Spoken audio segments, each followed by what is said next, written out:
अस्सलाम वालेकुम दोस्तों। क्रिक टाइम के एक और एपिसोड में आपके साथ हाजिर हैं। बात करेंगे आज फिर पीएसएल के बारे में, और इंडिया और इंग्लैंड का पांचवा टेस्ट स्टार्ट हो चुका है, उसके बारे में बात करेंगे। स्टार्ट करते हैं पीएसएल से। पीएसएल के ऑलमोस्ट जो जिसे कहते हैं ना later leg of the tournament, वो स्टार्ट हो चुका है। अभी जो टीम सबसे पहले टूर्नामेंट से बाहर हुई है, जो सबसे पहले टूर्नामेंट से आउट हुई है, वो उसमें माशाल्लाह लाहौर कलंदर टॉप ऑफ द लाइन है। और शाहीन अफरीदी ने पहले ही बोला था हमने दो टूर्नामेंट जीत लिए हैं, तो अब अगर एक हार भी गए तो क्या फ़र्क पड़ता है। यही अप्रोच होनी चाहिए, बड़ी ज़बरदस्त अप्रोच है ये जो अप्रोच है ना, कि दो टूर्नामेंट जीत लिए उसके बाद जीतने की ज़रूरत नहीं है। यही इसी को पाकिस्तानी अप्रोच कहते हैं। बेहतरीन, चुप कर रखो। अच्छा, अब अगर पी एस एल 9 में आप देखें ना, तो सबसे जिसे कहते हैं ना कि यानी पुअर कैप्टनसी, वो भी शाहीन अफरीदी ने की। अगर आप ये कहें कि सबसे गंदी किस्म की फील्डिंग है, तो वो भी लाहौर कलंदर के खाते में आती है। बहुत ही पुअर किस्म की उनकी जो है ना फील्डिंग रही है।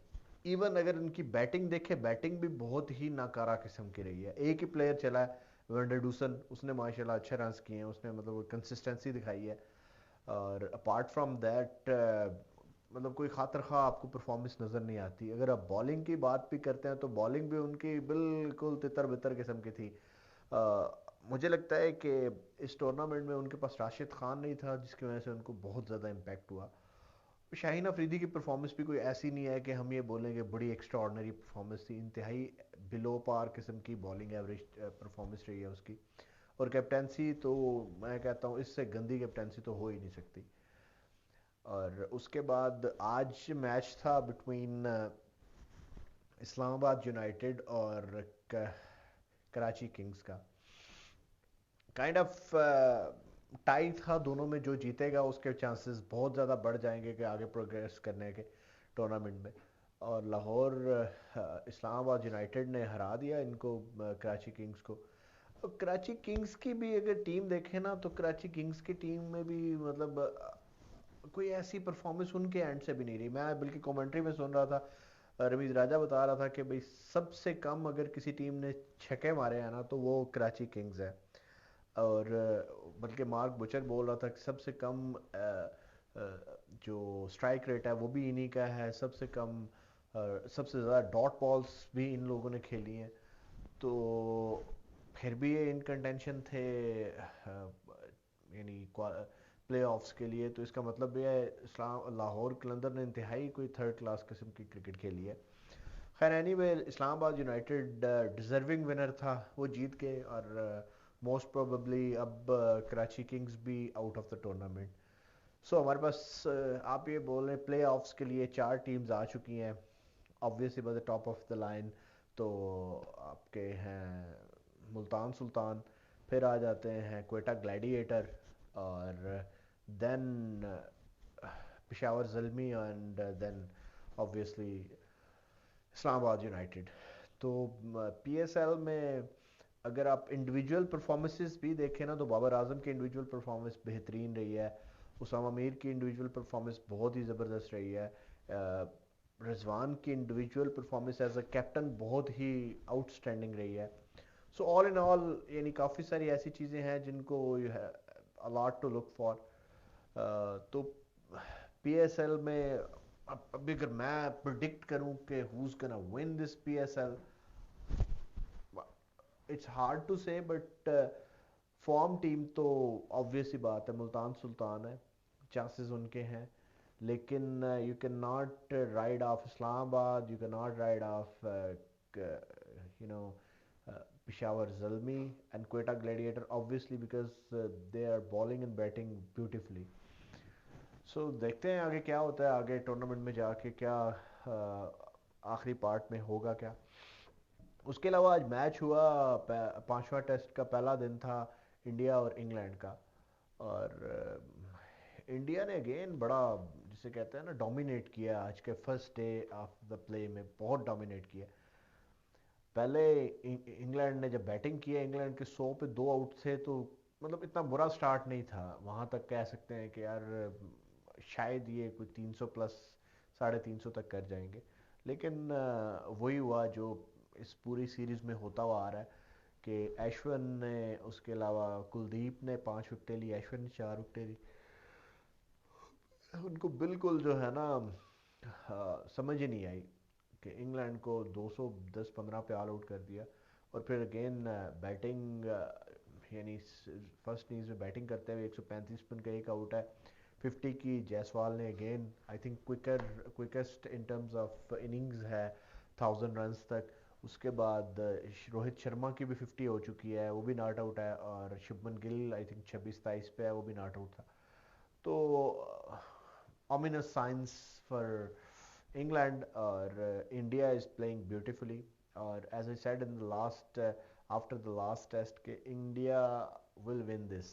इंडिया ने ऑलरेडी सीरीज तो 3-1 से जीत लिया है, लेकिन मुझे लगता है 4-1 से जीतेंगे, क्योंकि जो सिचुएशन नज़र आ रही है यहाँ से इंग्लैंड के लिए, जो सिचुएशन है ना वो बहुत ही डाउनहिल है। मतलब मुश्किल चांसेस हैं इंतहाई, क्योंकि जो जिस सिचुएशन में इंडिया है ना, शायद इंडिया यहाँ से 400 कर जाए। 400 कर गया तो England is out of the this final test match.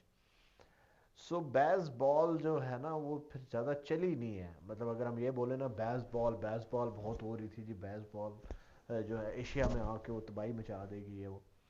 लेकिन बैस बॉल ज़्यादा अरसा स्टिक कर नहीं पाई है। लेकिन ये है कि इंडिया को भी आपको क्रेडिट देना पड़ेगा कि इंडियन यंगस्टर्स ने इस पूरी जो ये टेस्ट सीरीज़ है ना उसमें सही प्रूव किया अपने आप को कि यार इंडिया के पास बैटिंग टैलेंट जो है ना वो बहुत ज़्यादा है। वाकई में बैटिंग टैलेंट इंडिया के पास है, और मानने वाली बात है। आप अगर जायसवाल को देखें, मतलब एक वर्ल्ड क्लास आपको टैलेंट नज़र आता है उस बंदे में। आप अगर इसको शुभमन गिल को देखें, उसमें भी एक टैलेंट आपको, क्रिज्मा नज़र आता है। फिर उसके बाद उनका कीपर जो वो धरुन सा वरल, वो उसमें भी आपको मतलब एक चार्म नज़र आता है कि यार ये बंदा भी जो है ना एक फ्यूचर का एक अच्छा प्रॉस्पेक्ट है। इसी तरह अगर उनकी स्पिन बॉलिंग में देखें तो स्पिन बॉलिंग भी उनकी इतनी सेटल है ना कि वो बहुत ही, जिसे कहते हैं ना कि कमाल की उनकी टीम सेट है। अश्विन का 100th टेस्ट था, बल्कि मैं स्टैट्स देख रहा था कि 100 टेस्ट मैच में अश्विन दुनिया का सिर्फ दूसरा वाहिद स्पिनर है, मतलब बॉलर है, जिसकी 500 प्लस विकेट्स हैं। इससे पहले जितने भी थे स्पिनर्स एंड फास्ट बॉलर्स, उनकी 500 से कम विकटें हैं। मुरलीधरन की इससे ज़्यादा विकटें हैं। आई थिंक 100 टेस्ट में कोई 570 समथिंग थी, और अश्विन की 509 आई गेस। तो अश्विन इज प्लेइंग 100 टेस्ट, और उसने स्टार्ट बड़ा बेहतरीन लिया, 4 विकटें ली। कुलदीप यादव ने 5 ली, उसने भी बड़ी अच्छी परफॉर्मेंस दिखाई। तो कहने की बात यह है कि इंडिया के स्पिनर्स हों, उनके फास्ट बॉलर्स हों, उनके विकेट कीपर हों, उनकी बैटिंग हो, like every one is playing beautifully. और इंग्लैंड के एंड पे ऐसा बिल्कुल कोई तितर बितर हुए हुए हैं, उनका कोई हाल अहवाल नहीं है। बिल्कुल जिसे कहते हैं ना कि बहुत ही एवरेज किस्म की बॉलिंग हो रही है, बहुत ही एवरेज किस्म की बैटिंग हो रही है। तो खैर, वेल प्लेड इंडिया। एक चीज़ है कि मेरे से पीएसएल के ऊपर बात करते हुए, पीएसएल में अब्दुल्ला शफीक ने एक कैच पकड़ा, कैच पकड़ के वो ऐसे कर रहा था कि अपने हेटर्स को चुप करवाने की बात कर रहा था।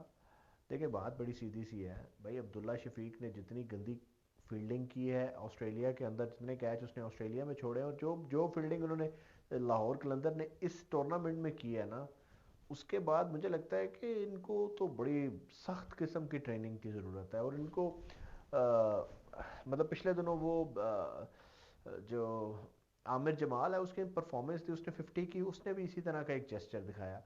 आजकल के जो ये इंटरनेशनल प्लेयर्स हैं ना, यंगस्टर्स जो हैं, ये बहुत ही जल्दी यूज टू हो जाते हैं अपने क्रिटिक्स के आंसर देने के लिए। भाई अभी परफॉर्मेंस आपकी क्या है? अभी मतलब आमिर जमाल को देख रहे हैं, कितने उसने मैच किए, क्या उसकी परफॉर्मेंस अभी तक रही है? बस स्टार्ट किया है। स्टार्ट में आप ऐसा नहीं करते हो, स्टार्ट में अपनी परफॉर्मेंस से आप शो करते हो, then you start asking things like this. Babar Azam को देखे ना, इतनी कंसिस्टेंसी है, इतना कंसिस्टेंट प्लेयर है, उसके बावजूद भी वो अपने क्रिटिक्स को जवाब देते हुए बड़ा सोच समझ के जवाब देता है। खैर देखते हैं कि क्या होता है। हमारी वीडियो को लाइक करें, कमेंट करें। मैं देख रहा था कि अब हमारे कुछ व्यूवर्स कमेंट वगैरह कर रहे होते हैं। अगर कमेंट में आपको वीडियो अच्छी लगी है उसके बारे में बताएं, अगर आपको नहीं पसंद आई उसके बारे में बताएं। और शेयर करें ज़्यादा से ज़्यादा, और हमारे चैनल को भी सब्सक्राइब करें। तो ठीक है फिर जी, मिलते हैं अपनी नेक्स्ट वीडियो में। तब तक के लिए अपना ख्याल रखिएगा। Take care. अल्लाह हाफिज़।